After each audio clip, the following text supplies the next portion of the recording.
town of Blackwood Ridge stood in complete darkness, broken only by the distant toll of a church bell 3 chimes. Then, a haunting silence. Welcome to Blackwood Ridge, a small town of 427 souls, where everyone knows everyone, and secrets are woven into the very fabric of its quiet existence. The tallest structures in town were the church spires, stretching higher than anything else, and they seemed to tower over more than just the landscape. If you had visited Blackwood Ridge in the early 2000s, you would have heard one name repeated in every church, no matter the denomination. Methodist, Baptist, Catholic, Episcopal, the Walthers family's name was synonymous with generosity. Alexander and Eleanor Walther arrived in Blackwood Ridge in 1992, but where they came from was a mystery. Some said Boston, others whispered about New York, and a few even speculated they were from Europe, citing the occasional slip of Alexander's accent when he became agitated. What was clear to everyone, however, was that the Walthers were immensely wealthy. They had bought the sprawling Blackwood estate, an old Victorian mansion that had sat abandoned for nearly 2 decades, and poured a small fortune into renovating it. The Walthers didn't just fix up a house, they transformed the place. They brought in workers from outside the town, an oddity in itself. Local contractors were allowed only to work on specific areas. And for reasons no one could understand, the East Wing was strictly off limits. But no one questioned it too much. After all, rich people had their quirks, and the Walthers more than made up for any oddities with their unmatched generosity. In their first year in town, they donated a staggering $250,000 to St. Mary's Catholic Church for a new roof. Just 6 months later, they funded a complete renovation of the First Baptist Church's community center. By their 3rd year, they had made contributions to every religious institution in town and the surrounding areas. They attended services at a different church every Sunday, but never the same one twice in a row. They hosted charity events, funded mission trips, and paid for summer camps for underprivileged youth through church programs. Alexander and Eleanor Walther were on the surface the perfect couple, the town's benefactors and saints. Everyone adored them. How could we not, says Margaret, her hands nervously fidgeting. They were saving our churches and funding our programs. Alexander was charming. Eleanor was gracious. But beneath the admiration there were whispers. They seemed perfect. Margaret continues, her voice dropping slightly. But there was always something strange. The first oddity came when the Walthers never hosted any events at their mansion. Please give me a like and subscribe so I can be motivated to create more great videos. All their charity functions were held at churches or community centers, and not a single prominent resident had ever stepped foot inside the Walther estate. Then, there was the staff. The Walthers employed a large household staff, all from outside Blackwood Ridge. These employees lived on the property and rarely ventured into town. When they did, they kept to themselves, offering only vague answers when questioned about their employers. But the most curious thing, the one that fueled the most gossip, was the children. When the Walthers first arrived, they brought 5 children, 3 boys and 2 girls with them. But they never attended the local schools. The Walthers claimed they were homeschooled. In the first year, people occasionally saw the children in town, but always with either Alexander or Eleanor, never alone, never with local kids. By the 2nd year, the children stopped appearing altogether. People started to wonder. Eleanor always had the same answer, Margaret says, her voice soft. The children were focused on their studies. They were gifted, she said. They needed specialized education. Alexander would add that they traveled often for educational opportunities. It seemed plausible. They were rich. They could afford the best. Margaret leans in, her voice dropping to a whisper. But some of us, we wondered if we ever actually saw the same children twice. There was something off about them, something in their eyes. What no one in Blackwood Ridge knew at the time was that the east wing of the Walther mansion had been transformed into something entirely different from the rest of the house. While the main house had been restored with Victorian splendor, the east wing had been gutted and modernized. It was soundproofed with reinforced doors, security cameras, and electronic locks. The windows looked like regular glass from the outside, but they were made of a special material that prevented anyone from seeing in or out. This is where our story truly begins. Rebecca Chen, a journalist for the Boston Herald, arrived in Blackwood Ridge in the fall of 2003. Her assignment seemed simple: write a piece about small-town religious philanthropy. She had been tasked with writing about the Walthers as part of a series on modern philanthropists. Her editor handed her a folder filled with newspaper clippings about the Walthers' donations to religious institutions across New England. She thought it would be a simple assignment interview the Walthers take a few photos and write a heartwarming story. She expected to be in and out of Blackwood Ridge in 2 days, but she ended up staying for 6 months. Her first hint that things were more complicated than she thought came within hours of her arrival. After checking into the Blackwood Inn, she mentioned to Martha Keene, the innkeeper, that she was in town to interview the Walthers. "Good luck with that," Martha replied with a tight smile. "The Walthers don't do interviews." Rebecca explained that she had an appointment arranged by their representative. "Well, that's a first," Martha replied. "I've been here 11 years, and I've never seen them talk to reporters." When Rebecca asked for more details, Martha grew uncomfortably silent. "They're good people," she said after a long pause. "Very generous, very private. That's all anyone needs to know." Rebecca spent the rest of the afternoon walking through Blackwood Ridge, noting the pristine condition of every church she passed. She spoke to several locals, and they all said the same thing: the Walthers were generous, private, and good Christians who preferred to keep to themselves. At St. Patrick's, Rebecca met Father Thomas Riley, a priest in his 60s with silver hair and a gentle demeanor. Unlike the others, Father Riley didn't immediately sing the Walthers' praises. "Their generosity has been a blessing," he said carefully. "But I've always believed that true charity isn't measured by dollar amounts." When Rebecca asked what Father Riley meant, he paused, his expression turning pensive. "I've been a priest for nearly 40 years, Miss Chen. I've learned to trust my instincts when it comes to people. And something about the Walthers never quite felt right to me." "In what way?" Rebecca asked, intrigued. Father Riley shook his head slowly, unable to articulate his feelings. "I can't quite put my finger on it, but I've always wondered about those children.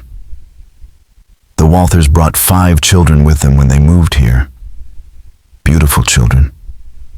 I used to see them at Mass, especially during their first year here. Then nothing. I asked Eleanor about them once. She told me they were attending a private boarding school in Europe." Rebecca leaned in, sensing there was more. "But what, Father?" Father Riley's expression darkened. "I saw one of them about 2 years ago. I was driving past the mansion and saw a boy staring out from one of the windows in the east wing, just for a moment before a curtain was pulled shut. He didn't look like a child who was away at boarding school in Europe." "Could it have been another child?" "A relative, maybe?" Rebecca asked. Father Riley hesitated before answering. "Perhaps. But the look on that child's face, Miss Chen..." He looked frightened. "I still think about it sometimes." The Walther mansion sat on a sprawling 20-acre property at the edge of town, surrounded by an imposing iron fence with a gate that was always closed to uninvited guests. Yet when Rebecca arrived for her interview, the gate opened automatically, as if inviting her in. She drove up a winding driveway flanked by ancient oak trees, their gnarled branches forming a canopy overhead. As the mansion came into view, she saw it was a massive Victorian structure, with a distinctive tower at one corner and 2 wings extending from the main body of the house like outstretched arms. However, the east wing looked strikingly different. While the main house and west wing were rich in ornate Victorian details, the east wing appeared more modern and plain, almost out of place. The windows, though similar in shape to those in the rest of the house, reflected light differently. And while the other windows of the mansion were open to the pleasant fall air, every window in the east wing remained shut, the curtains drawn. Rebecca was greeted at the door by Garrett, the Walthers house manager, a tall, thin man with a precise way of speaking that she couldn't quite place. It wasn't an accent, just a deliberate enunciation that made him seem distant, almost unnatural. "Mr. and Mrs. Walter are waiting for you in the parlor," Garrett said. "Please follow me and stay with me at all times. Some areas of the house are undergoing renovation." As Rebecca followed Garrett through the entrance hall, she couldn't help but notice the museum-quality artwork on the walls and the pristine antique furniture. But as they passed by a long corridor, Rebecca's attention was immediately drawn to it.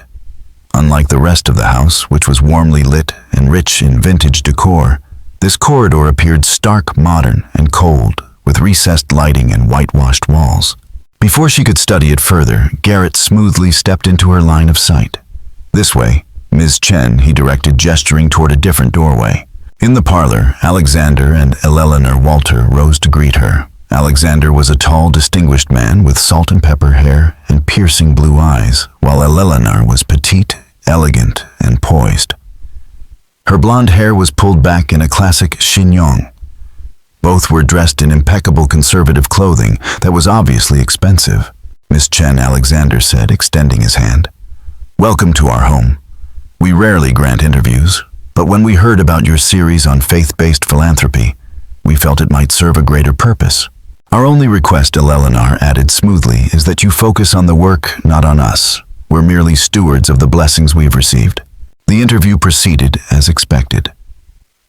The Walthers shared carefully curated anecdotes about their charitable work, speaking eloquently about the importance of supporting religious institutions, about community, and about faith.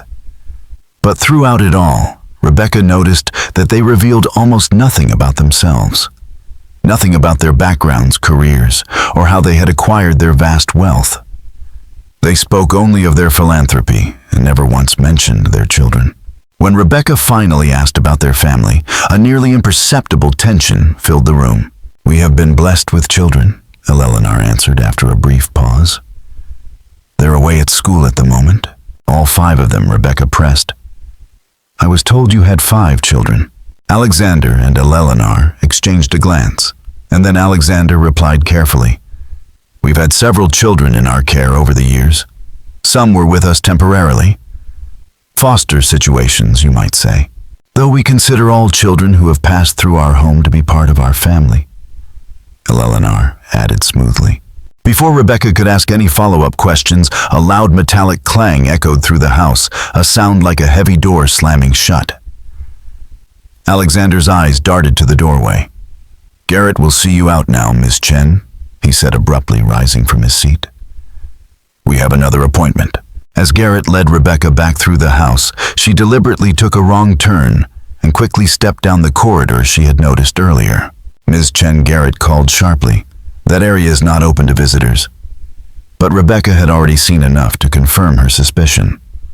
The corridor led to a modern security door with an electronic keypad that looked entirely out of place in the Victorian mansion.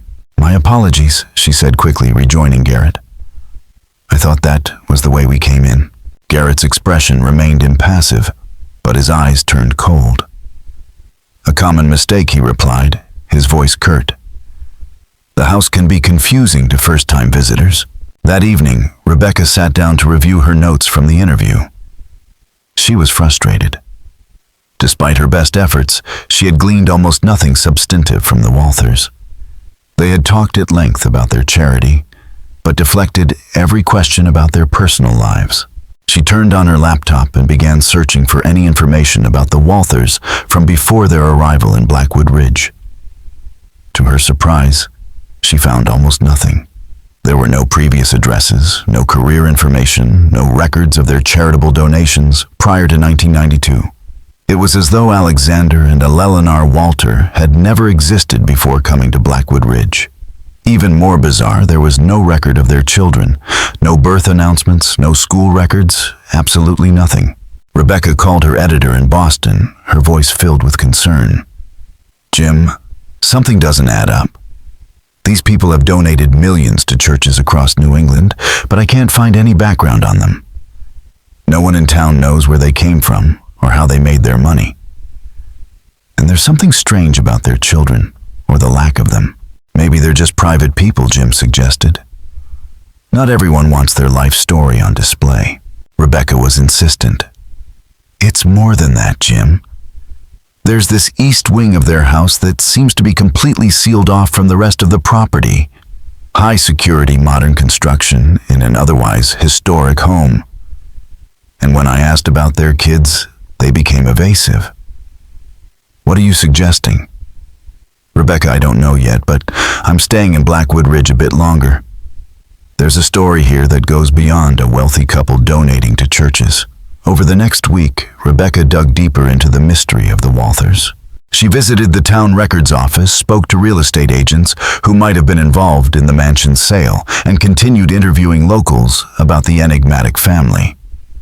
Most people repeated the same information: the Walthers were generous, private, and kept to themselves. But occasionally, Rebecca caught something else, a hesitation, a quick glance away, a subtle change in tone when the children were mentioned. "I worked for them briefly when they first moved to town," Sarah Pembroke told Rebecca as they sat in Sarah's small apartment above the town's bookstore. "Just for about 3 months, I was hired to help with the children while they settled in." "What were the children like?" Rebecca asked. Sarah hesitated. "Quiet. Very well behaved. Too well behaved, if you know what I mean. Children should laugh, should play, should get into mischief sometimes.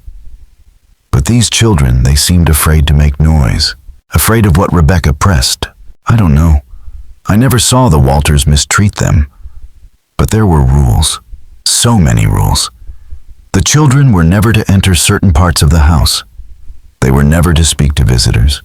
They were never to mention certain things." "What things, Sarah?" Sarah looked away. "I signed a non-disclosure agreement. I've probably said too much already. They paid me very well to forget what I saw." "What did you see?" Rebecca asked, leaning forward. "I need to go," Sarah said suddenly. "I have an appointment. I shouldn't have agreed to talk to you."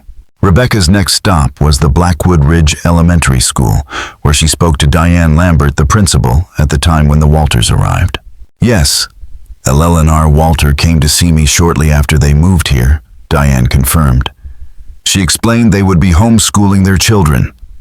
She had all the proper documentation, curriculum plans, teaching credentials. Everything was in order." "Did you ever meet the children?" "Just once. Eleanor brought them with her for that initial meeting. They were memorable children." "In what way?" Diane considered her words carefully. "They didn't look alike. Different hair colors, different features. Yet there was something similar about them. Their manner, perhaps. They stood perfectly still the whole time. They didn't fidget like normal children. They just watched Eleanor constantly, as if waiting for signals." "Did that seem unusual to you?" Rebecca asked, pressing further. "At the time I thought maybe they were just nervous about being in a new place. But looking back..." Diane trailed off, her voice soft. "Yes. There was a moment, just a brief moment, when Eleanor stepped out to take a phone call. The oldest boy looked at me and opened his mouth as if he wanted to say something. But then Eleanor returned, and he immediately went back to that same blank expression. I've thought about that moment many times over the years." That evening, Rebecca drove past the Walther mansion, slowing as she approached. Most of the house was dark, but there were lights visible in some windows of the east wing. As she watched, a silhouette appeared at one of the windows, small, child-sized. Then another figure, adult-sized, approached, and the curtain was quickly drawn. Rebecca parked her car a short distance away and waited, watching the house. After about 20 minutes, she saw headlights approaching. A large black SUV with tinted windows turned into the Walther property. The gates opened automatically, then closed behind it. Rebecca made a note of the time, 8:17 p.m. Back at the inn, Rebecca created a timeline of everything she had learned so far. The Walthers had arrived in Blackwood Ridge in 1992 with 5 children. The children had been seen occasionally during the first year, then disappeared from public view. Various explanations had been given: homeschooling, boarding school, abroad, specialized education programs, but no one in town seemed to have any concrete information about their whereabouts. When Rebecca expanded her search, she found scattered reports from other small towns across the country. Reports of a wealthy couple with different names but similar descriptions who had appeared suddenly, made generous donations to local churches, and then disappeared after a few years. Each report mentioned children, though the numbers varied. The Prestons said Detective Michael Ramirez of the Boulder Police Department. Curtis and Evelyn Preston lived here from 1987 to 1991. Donated a fortune to local churches, had 4 children supposedly left town, suddenly after questions were raised about the children's welfare. By the time a formal investigation was launched, they were gone without a trace. "And you think the Prestons might be the Walters?" Rebecca asked. "I can't say for certain without seeing them," Detective Ramirez replied. "But the pattern matches and the timing works. They disappeared from here right before your Walthers appeared in Massachusetts." Rebecca spent hours at the town records office searching for any documentations related to the Walthers' arrival. She found the property purchase records. The mansion had been bought for cash through a shell company called Providential Holdings. The company's listed address led to a P.O. box in Delaware. "Based on what you've described," Dr. Morgan said after hearing the details, "I would be concerned about these children. The extreme isolation, the rigid behavioral control, the rotating cast of children over the years. These are all red flags." Rebecca's heart skipped a beat. "What do you think could be happening?" Dr. Morgan's expression turned grave. "Best case scenario, it's some form of extreme religious homeschooling where the children are being kept away from worldly influences. Worst case, there are unfortunately people who use religious charity as a cover for child trafficking or abuse." "Would that explain the security measures in the East Wing?" Rebecca asked. "It might," Dr. Morgan answered. "It could also explain why different children have been seen over the years, if they're moving children through the home rather than raising the same children continuously." Rebecca knew she was crossing a line from journalism into something else entirely. But the welfare of children was at stake. She parked her car on a secluded road behind the Walther property and made her way through the woods toward the mansion. The moon was nearly full, providing just enough light for her to navigate without a flashlight.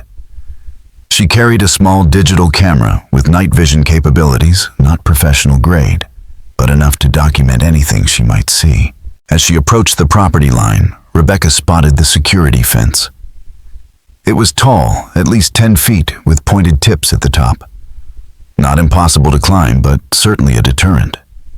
More concerning were the small devices mounted along the fence, motion sensors or cameras, she guessed. Rebecca followed the fence line, looking for weak points or blind spots. About a quarter mile from where she started, she found what she was looking for. A large tree had fallen against the fence during a recent storm, partially crushing it and creating a gap just large enough for a person to squeeze through. Heart-pounding, Rebecca made her way onto the Walther property. She stayed within the tree line, moving slowly toward the east wing of the mansion. As she got closer, she could see the architectural style of the east wing, more modern, more institutional.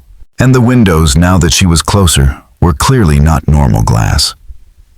They had a slight greenish tint and appeared much thicker than standard windows. Security glass, perhaps designed to be shatterproof.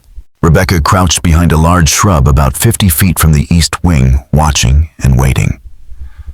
For nearly an hour, nothing happened. Then suddenly, a light flickered on in a ground floor room. Through the window, Rebecca could see a sparse, institutional-looking space, more like a hospital room than a bedroom.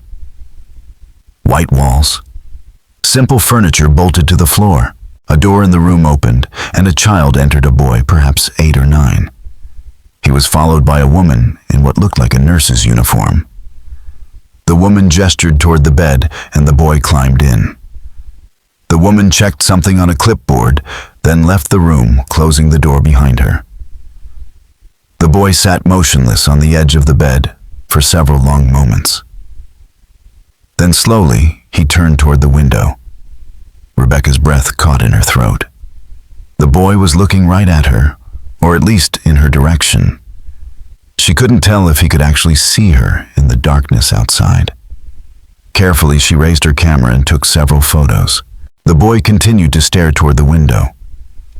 Then slowly, deliberately, he raised his hand and pressed it flat against the glass. A chill ran down Rebecca's spine. Was this a cry for help? She instinctively raised her own hand, mirroring the boy's gesture from her hiding spot. Suddenly, the boy's expression shifted to one of alarm. He quickly moved away from the window just as the door to his room opened again. The woman in the nurse's uniform returned, accompanied by a man Rebecca hadn't seen before. He was tall, with a shaved head and the build of a security guard. The man went straight to the window, scanning the darkness outside. Rebecca pressed herself lower behind the shrub, hardly daring to breathe. After what seemed like an eternity, the man stepped back from the window and spoke to the boy, who shook his head vigorously. The man's posture became threatening. He towered over the child, pointing his finger and speaking forcefully. The boy cowered on the bed. Rebecca had seen enough. She needed to get help for these children. Carefully, she began to back away from her hiding spot. But then her foot came down on a dry branch, and the crack seemed deafening in the quiet night. The man at the window immediately turned toward the sound. He spoke urgently to the nurse, who rushed from the room. Moments later, floodlights illuminated the grounds around the east wing. Rebecca ran crashing through the underbrush, no longer concerned about stealth. Behind her, she could hear voices calling out, flashlight beams sweeping through the trees. She made it to the damaged section of the fence and squeezed through, tearing her jacket in the process. She didn't stop running until she reached her car. With shaking hands, Rebecca started the engine and drove away, constantly checking her rear-view mirror for signs of pursuit. When she was certain she wasn't being followed, she pulled over to examine the photos she had taken.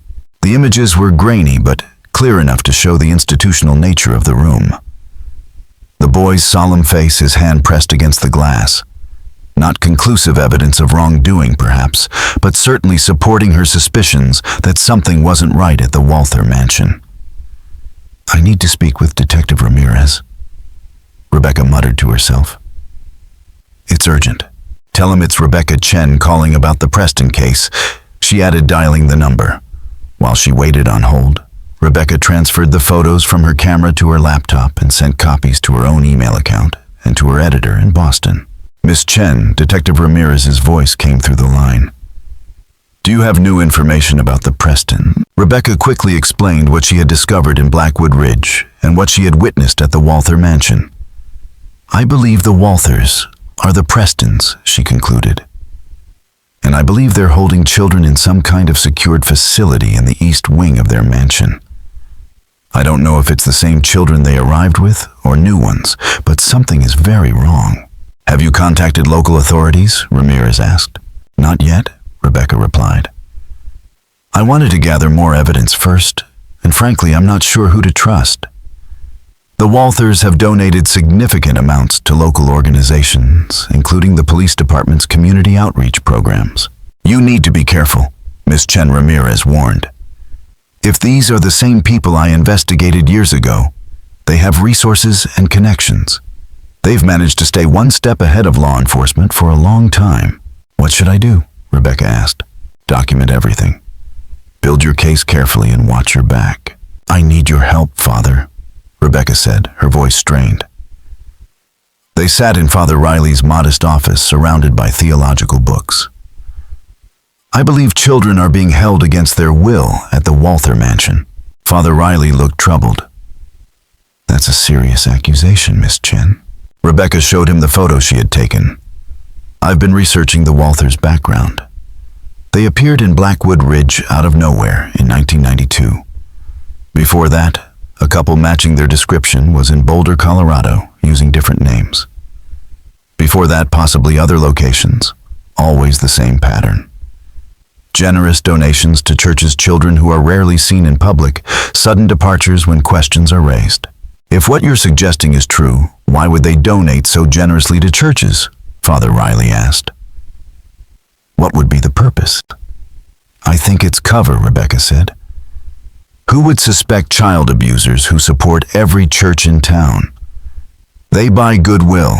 They establish themselves as pillars of the community. They make themselves above suspicion. Father Riley studied the photos again. The boy in this image. Something about him seems familiar, he murmured. He looked up at Rebecca. What do you need from me? I need someone from the community who can vouch for me if I go to the authorities. Someone respected whose word carries weight. Father Riley nodded slowly. If children are in danger, we have a moral obligation to act. I'll help you. Chief William Cooper was skeptical. He examined the photos Rebecca had taken and listened to her explanation, his expression growing increasingly doubtful. Let me get this straight, he said when she had finished. You're accusing the Walthers, who have donated millions to this community, who funded our new community center, who pay for our youth programs, of being child abusers or traffickers based on some grainy photos taken while you were trespassing on their property. I understand how it sounds, Rebecca admitted. But there are too many unanswered questions. Where did the Walthers come from? Where did their money come from? What happened to the children they arrived with? Why is the east wing of their home secured like a prison? The Walthers are private people, Chief Cooper said. Being private isn't a crime. Having security on your property isn't a crime. As for their backgrounds, wealthy people often prefer to keep their business dealings confidential. Well, Father Riley interjected. I've had my own concerns about the Walthers for years. Something isn't right. At least look into it. Chief Cooper sighed.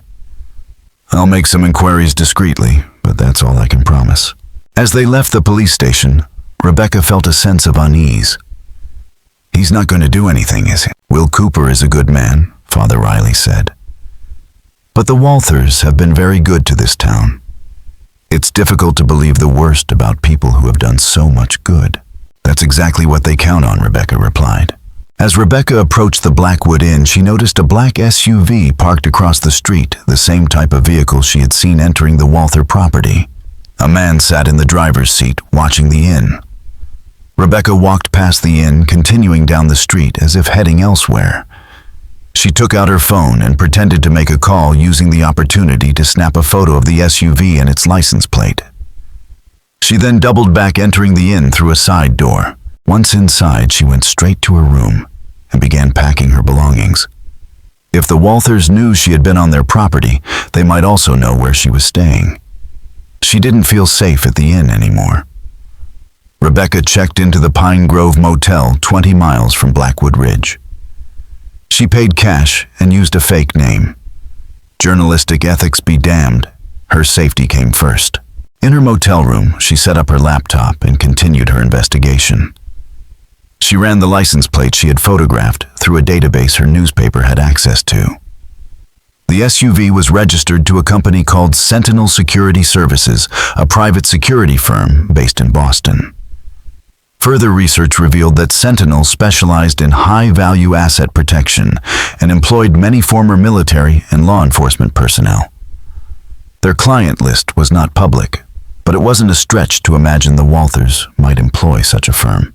Jim, I need more resources, Rebecca said over the phone. This story is bigger than I thought.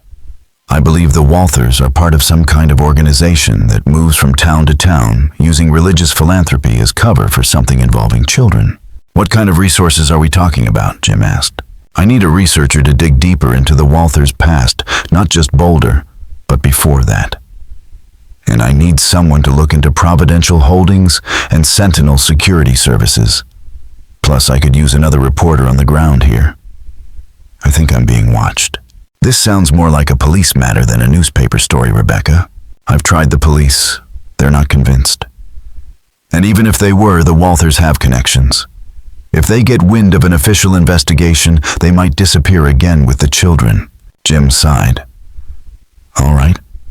I'll send Jake to help you and I'll put Maria on research. But Rebecca, be careful. If these people are as dangerous as you think, don't take unnecessary risks. Over the next week, Rebecca and her colleague Jake dug deeper into the Walther mystery. They identified 3 more locations where a couple matching the Walthers' description had lived under different names. Spokane, Washington, 1983 to 1987. Tulsa, Oklahoma, 1979 to 1983. And Savannah, Georgia, 1975 to 1979. In each location, the pattern was the same sudden appearance, generous religious donations, questions about children, and sudden departure. Meanwhile, Maria uncovered disturbing information about Providential Holdings. The company was connected to a network of similar shell corporations, all ultimately linked to an entity called the New Dawn Foundation, a supposedly religious organization with no public-facing presence. I worked for them in Tulsa, Patricia Lawson confirmed. They called themselves the Marshalls, then Gregory and Catherine Marshall. Same pattern. Big donations to churches very private about their home life. I lasted 6 months as their housekeeper before I quit. Why did you quit? Rebecca asked. Patricia's expression darkened. The children. There was something wrong about the whole situation. They had 3 children then, or at least there were 3 living in the house while I worked there. But I found items belonging to other children. Clothing, toys, personal items with different names. What made you leave specifically? Rebecca pressed. One night, I heard crying coming from the basement. I wasn't supposed to go down there. It was strictly off limits to household staff, but I couldn't ignore a child's cries. When I went downstairs, I found a little girl locked in a small room. She was terrified, begging for her mother. What did you do? Rebecca asked, her voice trembling. I went straight to Gregory. Mr. Marshall, Patricia replied. He told me the girl was troubled that they were providing specialized care for her. He insisted I had misunderstood the situation. He offered me a significant bonus to forget what I had seen. I took the money. I needed it at the time, but I gave notice the next day. I couldn't be part of whatever they were doing. Did you report what you saw to authorities? Rebecca asked. Patricia looked away, ashamed. No, I was afraid. They were powerful people with connections throughout the community. And the way Gregory looked at me when I said I was leaving, I knew he was dangerous. Jake's voice broke through the silence, summarizing the chilling facts. So we have a couple who've been moving around the country for at least 30 years. Different names, different locations, but always the same pattern. Always children involved. Always religious philanthropy as their public face. And always questions about what happens to the children. Rebecca added, her voice low and urgent. Children who appear then disappear. Children who are kept isolated, who seem afraid. The question is, Jake murmured, what are they doing with these children and why? Rebecca's phone rang. It was Maria calling from Boston. I found something Maria said, cutting to the chase. The New Dawn Foundation. It's registered as a religious organization, but there's almost no public information about it. However, I managed to access some sealed court records from a case in the early 1970s. What kind of case? Rebecca asked, her curiosity piqued. A custody dispute, Maria replied. A woman named Anna Walter, possibly a relative of your Alexander Walter, was involved with a religious group called the Children of the New Dawn. She took her own children and fled the group, then tried to get custody of other children still in the community. What happened? Rebecca pressed, feeling a sense of dread creeping up her spine.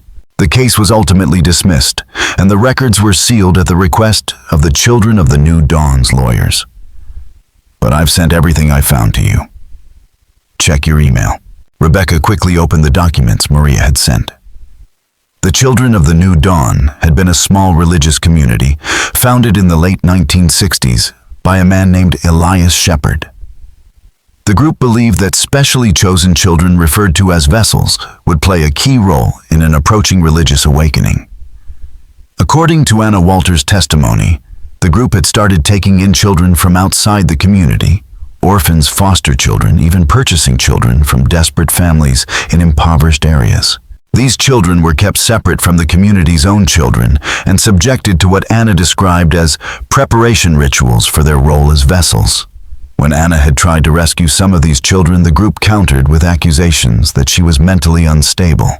The case had been dismissed, and Anna had disappeared shortly afterward. "My God," Rebecca whispered, horrified by what she read. "What if the Walthers aren't running from law enforcement? What if they're running from this cult? What if they're trying to rescue children?" Jake grimaced. "Or what if they're still part of it? What if they're continuing the work of the Children of the New Dawn, just in a more decentralized way, move from town to town, use religious philanthropy as cover? Gather children, then move on before anyone gets suspicious." Rebecca quickly dialed Detective Ramirez. "Have you ever heard of a group called the Children of the New Dawn?" There was a long silence on the other end of the line. Then Ramirez spoke cautiously. "Where did you hear that name?" Rebecca explained Maria's findings. "There were rumors," Ramirez said after a long pause. "Nothing concrete, nothing we could prove. But when we were investigating the Prestons, your Walters, some witnesses mentioned religious teachings that didn't align with mainstream Christianity. References to vessels and preparation. We could never find any direct connection to a specific group." "What happened to the Children of the New Dawn? Do they still exist?" Rebecca asked. "Officially, they disbanded in the mid-1970s after a series of investigations into child welfare concerns," Ramirez explained. "But there have been whispers over the years about splinter groups continuing the work, nothing confirmed." "We need to get inside that East Wing," Rebecca said urgently. "We need concrete evidence of what's happening to those children." "The security's too tight," Jake pointed out. "And after your previous attempt, they're probably on high alert." "Then we need leverage," Rebecca replied, determination in her voice. "Something to force them to let us in or to bring in authorities who can't be bought off or intimidated." As they watched, a familiar black SUV emerged from the gates of the Walther property. "That's the same vehicle that was watching the inn," Rebecca said, a sense of urgency rising in her chest. "Follow it, but keep your distance." The SUV led them to St. Mary's Catholic Church, where a charity event was being held. Rebecca recognized Alexander and Eleanor Walter among the attendees, mingling with local dignitaries. "They're both here," Rebecca whispered to Jake. "This might be our chance to get into the mansion." Jake's eyes widened. "Are you crazy? Even if we could get past the gate in the security system, the place will still be staffed. Not necessarily the East Wing," Rebecca responded, her mind working quickly. "From what we've gathered, only certain staff members are allowed in that section. With the Walters at this event, the security might be reduced." Jake gave her a skeptical look. "You're really suggesting we break into the mansion?" "That's not journalism, Rebecca. That's burglary." "It's not about a story anymore," Rebecca replied, her voice firm. "It's about those children. I need your help again." "Father," Rebecca said urgently when she called Father Riley. "I need you to keep the Walters occupied at the event. Make sure they stay as long as possible." Father Riley's face darkened with concern. "What are you planning, Miss Chen?" "The less you know, the better," Rebecca said. "Just trust me. It's for the children." After a brief moment of hesitation, Father Riley nodded. "I'll do what I can, but please be careful." They used the same damaged section of fence that Rebecca had found before, though she noted that repairs had begun. Another few days, and this entry point would be sealed. This time they moved more cautiously through the woods, staying low and avoiding any dry branches or leaves that might betray their presence. As they approached the house, they could see that there were fewer lights on than before. "The main house looks empty," Jake whispered. "But there are lights in the East Wing." They made their way to a side door that connected the main house to the East Wing, the modern security door with the keypad that Rebecca had glimpsed during her tour. "Now what?" Jake asked. "We can't hack an electronic lock." Rebecca studied the door. "We don't need to look at it." She pointed to a small sign beside the door. "Emergency exit only. Alarm will sound." "That's not helping us." Jake looked confused. "We don't want to trigger an alarm." "No, but it tells us something important." This is an emergency exit from the east wing into the main house. That means there's a mechanical release on the inside. Fire safety regulations would require it. We just need to find another way into the east wing. Then we can use this door to access the main house if necessary. They continued around the building, staying close to the walls to avoid the security cameras. At the rear of the east wing, they found what they were looking for: a delivery entrance with a loading dock. Service entrances often have less security, Rebecca whispered. Deliveries need to be made efficiently. The door had both an electronic keypad and a conventional lock. Rebecca examined it closely. I can't bypass the keypad, but maybe... She reached into her bag and pulled out a small case containing lockpicks, an unorthodox tool for a journalist to carry, but one that had proven useful in her investigative work before. After several tense minutes, the lock clicked open. The alarm, Jake whispered. We'll know in about 30 seconds if we triggered anything. Rebecca carefully opened the door, her heart pounding in her chest. They waited, hardly breathing. No siren sounded. No flashing lights appeared. I think we're clear, Rebecca said, exhaling slowly. The electronic lock must be for entering from the outside. It doesn't trigger an alarm when opened from the inside. And I bypassed the mechanical lock. The interior of the east wing was nothing like the ornate Victorian decor of the main house. The walls were painted institutional white, the floors covered in linoleum, and the harsh fluorescent lights cast an unsettling glare. They moved cautiously down the corridor, passing what looked like storage rooms and offices. Through one open door, Rebecca glimpsed what appeared to be medical equipment, an examination table, monitoring devices, cabinets of supplies. What is this place? Jake whispered. It looks like a hospital or a lab. At the end of the corridor, they came to a set of double doors with small windows. Through the windows, they could see another corridor with doors along both sides. Doors with small windows and what appeared to be names or numbers on them. Rebecca tried the handle locked, but next to the doors a clipboard was hanging on the wall. She took it down and examined it. It's a schedule, she whispered. Look, medications, treatments, sessions, and names. Vessel 12, Vessel 17, Vessel 23. Vessels, Jake repeated, his voice tinged with disbelief. Like in those court documents. Rebecca looked through the windows again, her stomach churning. Those are rooms. I think the children are kept in those rooms. She took out her phone and began photographing the clipboard pages. We need to get through these doors, she said urgently. We need to see what's happening to those children. Before Jake could respond, they heard voices from somewhere nearby growing closer. Hide, Rebecca hissed, pulling Jake into the nearest room, a supply closet. Through the partially open door, they watched as two people in scrubs walked past, deep in conversation. Latest batch of results, one of them was saying. Dr. Shepard is pleased with the progress. Vessel 17 is still showing resistance. Increased dosage hasn't helped, the other replied. Then we'll try a different approach, the first said. Cognitive conditioning worked with Vessel 12. Their voices faded as they moved away down the corridor. Dr. Shepard, Jake whispered. As in Elias Shepard, the founder of the Children of the New Dawn. We need to get into those rooms, Rebecca said, her voice tight with urgency. We need to see exactly what they're doing. They slipped out of the supply closet and followed the direction the staff members had gone. Around a corner, they found another door. This one had a window that looked into what appeared to be a control room of sorts. Computer monitors displayed feeds from security cameras throughout the facility. And on a wall near the door hung several key cards on a rack. Rebecca looked at Jake. Cover me. Before he could object, she opened the door. The room was empty.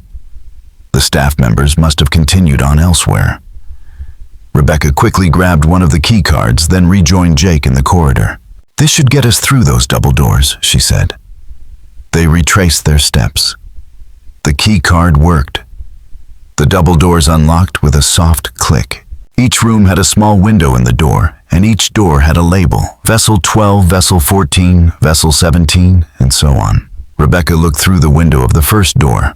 Inside was a small, sparse room with a bed, a desk, and a chair, all bolted to the floor. Sitting on the bed was a child, a girl of perhaps 10 with dark hair and vacant eyes. She was staring at the wall, rocking slightly. "My God," Rebecca whispered. She raised her phone and took a photo through the window. They moved to the next room. Another child, a boy, this time younger, maybe 7 or 8. He too had that same vacant expression, that same listless posture. Room after room. They found children different ages, different appearances, but all with that same emptiness in their eyes. Some rooms held multiple children. Rebecca photographed everything. "What are they doing to them?" Jake whispered, his voice shaking. In one room, they saw medical equipment of Far East's monitoring devices. A teenage boy lay on the bed, apparently sedated with tubes running from his arms to various machines. In another room, they found what looked like a classroom, but with disturbing differences. The walls were covered with strange symbols and phrases. "The vessel opens to receive. Purity brings clarity. The empty vessel awaits filling." On a desk at the front of the room lay a book titled The Preparation of Vessels Protocols and Procedures. Rebecca quickly photographed several pages. "This is insane," Jake muttered. "It's some kind of cult brainwashing facility." "It's worse than that," Rebecca said, her voice tight with horror. "Look at this." She pointed to a page she had photographed, which detailed something called essence extraction. They believe these children have some kind of special spiritual essence that can be extracted and harvested. That's why they call them vessels. "For what purpose?" Jake asked, his voice barely a whisper. According to this, Rebecca said, her heart sinking for the regeneration of the chosen. Whatever that means. Suddenly, an alarm began to sound, a shrill pulsing noise that echoed through the corridors. "We've been discovered," Jake said. "We need to get out now." They ran back the way they had come, past the double doors down the corridor toward the loading dock entrance. But as they rounded a corner, they found their path blocked by 2 security guards. Large men in black uniforms, both carrying weapons. "This way," Rebecca gasped, pulling Jake down a different corridor. They found themselves in an unfamiliar section of the facility. Ahead, they saw the emergency exit door that Rebecca had noticed earlier, the one that connected to the main house. There she pointed. Jake pushed the door open, and they burst through into the ornate entrance hall of the main mansion. Behind them, they could hear the guards in pursuit. They ran through the mansion, trying doors, looking for a way out. Most were locked. The front door, Jake suggested. Too obvious. "They'll have it covered." Rebecca led them deeper into the house, looking for a side exit or a window they could use. They found themselves in what appeared to be Alexander Walthers' study, a wood-paneled room, lined with books and featuring a large desk. "Look for another way out," Rebecca said, moving toward the windows. Jake went to the desk and began opening drawers. "Rebecca," he called, "you need to see this." In an open drawer lay a manila folder labeled Transition Protocol. Inside were documents detailing procedures for relocating vessels and establishing new collection sites. "They're planning to move," Jake said grimly. Just like before, when questions start being asked, they disappear with the children.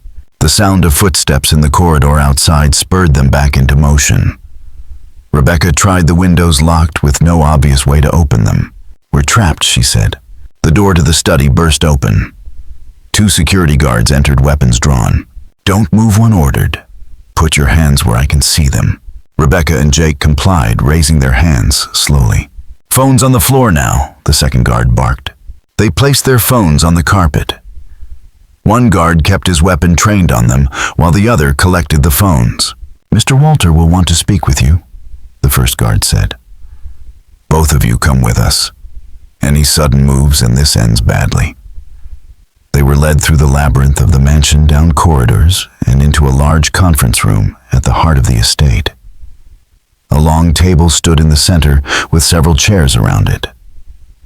The guards instructed them to sit, taking positions near the door, as though to prevent any sudden movements. It felt like an eternity before the door finally opened. Alexander Walter entered first, his cold demeanor as chilling as ever. Behind him walked an elderly man with white hair, sharp blue eyes, and an imposing presence. Rebecca's stomach twisted. Miss Chen, Alexander said, his voice flat and indifferent. I understood you were writing an article about our charitable work. I wasn't aware it involved breaking into our home. What are you doing to those children? Rebecca demanded, standing up in anger.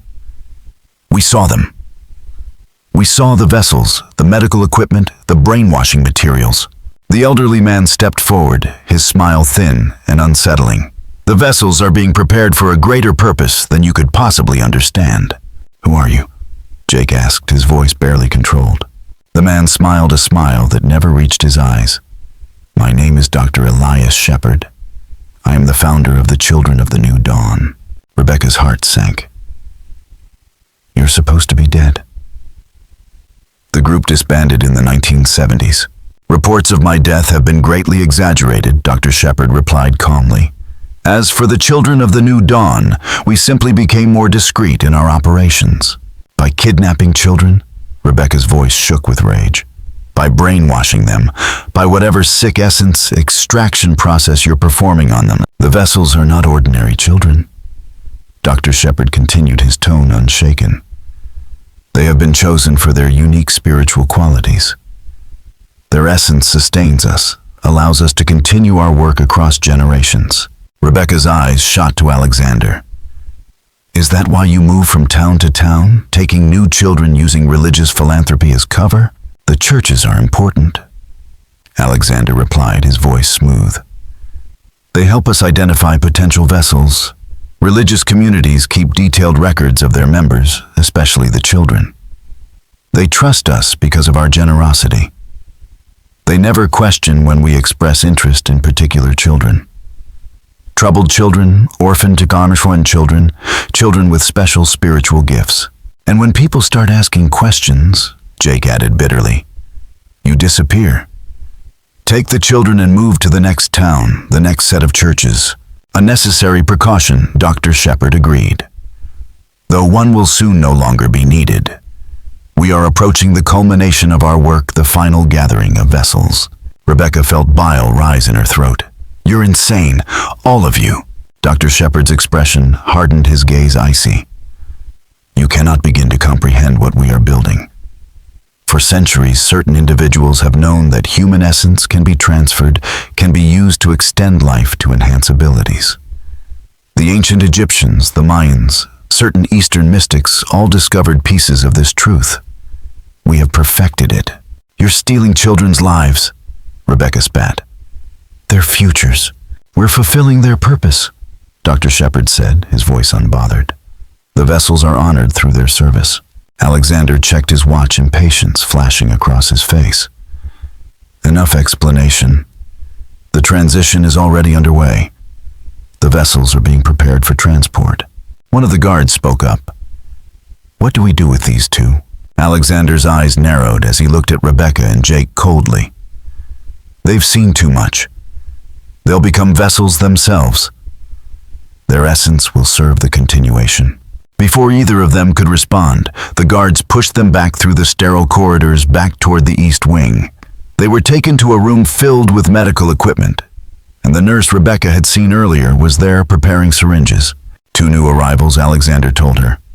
Adult specimens. Prepare them for the initial phase. The nurse nodded, then approached with a syringe. Rebecca's heart pounded in her chest as she searched desperately for a way to escape. But then a loud commotion erupted from somewhere nearby, shouting the sound of running feet. One of the guards stepped out to investigate. He returned a moment later, his expression urgent. Sir, we have a problem. Police are at the main gate. Alexander's frown deepened. How many? Multiple vehicles. And there are others at the rear of the property. Alexander's face paled. He turned sharply to Dr. Shepherd. What did you do? Before she could answer, the alarm system blared again. Red emergency lights flashed along the corridor. Sir, the guard continued, they have a warrant. Impossible, Alexander snapped. No judge in this county would sign a warrant against us. It's not a local warrant, sir, the guard replied. It's federal. Alexander's face drained of color as he turned to Dr. Shepherd. We need to initiate emergency protocols now.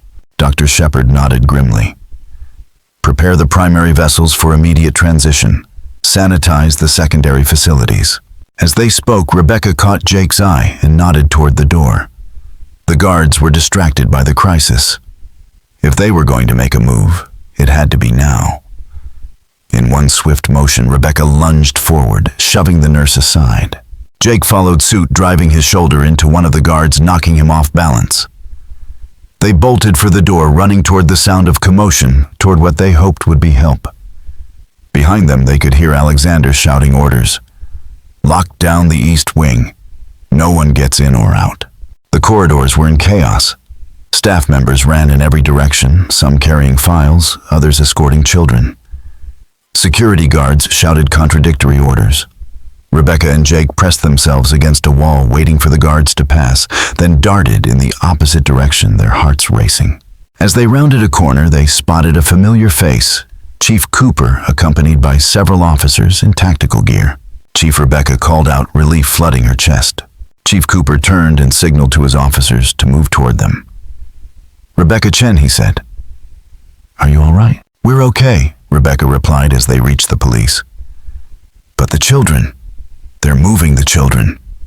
You have to stop them." Cooper nodded grimly. "We know. FBI is already on site. They've been tracking this group for years. Your evidence was the break they needed. The photos you sent to your editor were forwarded to federal authorities." "Shepard is here," Jake said, urgently. "Elias Shepard, the founder of the cult. We just spoke to him, and they're trying to destroy evidence, something called sanitizing the facilities." Cooper spoke into his radio, relaying the information. Federal agents in tactical gear stormed through the facility, securing rooms and detaining staff members. Rebecca and Jake were escorted to safety, given medical attention, and debriefed by FBI agents. Outside, Rebecca watched as children were led from the building. Dozens of them, more than she had realized, were being held there. Some walked with vacant expressions. Others appeared confused, frightened. A few of the older ones looked relieved, as if they understood they were being rescued. An FBI agent approached Rebecca. "Miss Chen, I'm Agent Daniels. I want to thank you for your work on this case. We've been trying to locate the children of the New Dawn for years, but they've always stayed one step ahead of us." "Did you get them?" Rebecca asked, her voice heavy with concern. Daniels' expression tightened. "We secured most of the facility and most of the children, but there was an escape route from the east wing, a tunnel leading to a garage, with vehicles prepared for rapid departure. Shepard and several of the inner circle, including the Walthers, managed to get away with a small number of children." "No," Rebecca whispered, disbelief creeping into her voice. "After all this, they still got away. We have descriptions, identities, methods of operation, more than we've ever had before. Every law enforcement agency in the country will be looking for them. They won't be able to establish another operation like this one. But they still have some of the children," Jake said quietly. "Yes," Agent Daniels acknowledged. "Which is why our work isn't done, and why we'd like your help with the ongoing investigation." Rebecca sat with Agent Daniels, reviewing files and photographs. "The children who were rescued are receiving specialized care," Daniels explained. "Many were in the early stages of the preparation process and should recover fully. Others, however, have been in the program longer and will need more extensive rehabilitation." "And what exactly was this essence extraction?" Rebecca asked, her voice filled with horror. "Was it real or just part of their cult beliefs?" Daniels sighed, his face grim. "The medical procedures were real, though, based on pseudoscience. They were drawing cerebral spinal fluid and blood from the children, processing it with various compounds, and then injecting the resulting serum into Shepard and other inner circle members." "Did it work?" Jake asked. "Shepard is 92 years old," Daniels replied. "He appears to be in his 70s and has the physical capabilities of someone much younger. Is that due to their procedures or just good genetics? Our medical experts are still analyzing the data," Daniels said. "But regardless of whether it worked, it was abusive, criminal, and horrific." One of the rescued children approached them. "They told us we were special," she said softly, her voice trembling. "That we had been chosen to serve a greater purpose. At first they treated us well, like we were precious. But then the preparation began. Medications that made us compliant educational sessions that went on for hours. The extractions. Do you know where they might have gone? Rebecca asked gently. Shepard and the others who escaped. The girl hesitated. They talked sometimes about the final gathering place. I heard them mention mountains somewhere remote and a name. I think it was Haven or New Haven or something like that. We've identified possible locations in remote mountainous regions, Agent Daniels said, pointing to several marked areas on a map. Based on property records connected to shell companies, we've linked them to the group and information from the rescued children. They'll have changed their appearances, their names, Rebecca said, her mind racing. But one thing they won't change is their pattern of religious philanthropy. It's how they gain access to communities, how they identify potential vessels. We're monitoring donations to religious organizations in these regions, Daniels confirmed. Looking for the patterns you identified. Rebecca sat at a desk, typing intensely on her laptop. The article she was writing wouldn't just be a human interest piece about philanthropy anymore. It would be an expose on a decades-long criminal enterprise masquerading as religious charity. It would be about children stolen from communities that trusted the wrong people. It would be about the darkness that sometimes hides behind a facade of goodness. Montage of headline. Cult uses church donations as cover for child abuse. Children of the New Dawn, decades of exploitation exposed. Manhunt continues for cult leader and inner circle. The investigation into the children of the New Dawn continues, Rebecca said in her acceptance speech. 17 of the abducted children remain missing. Elias Shepard and his inner circle, including Alexander and Eleanor Walter, are still at large, but their ability to operate has been severely compromised. Their identities are known. Their methods have been exposed. And most importantly, the truth about what happened behind those walls in that East Wing has finally come to light. A black SUV drove slowly down the main street of a picturesque town, passing a small church where a sign announced a generous donation from the Carroll Family Foundation for a new community center. Inside the vehicle, an elderly man with dyed hair and colored contact lenses, Elias Shepard, now using a new identity, looked out at the church. "Begin again," he said softly. "The work continues. This is a work of fiction. Any resemblance to real persons living or dead or actual events is purely coincidental. Thank you all very much for watching my video until the end. I sincerely appreciate it, and I look forward to seeing you in the next video."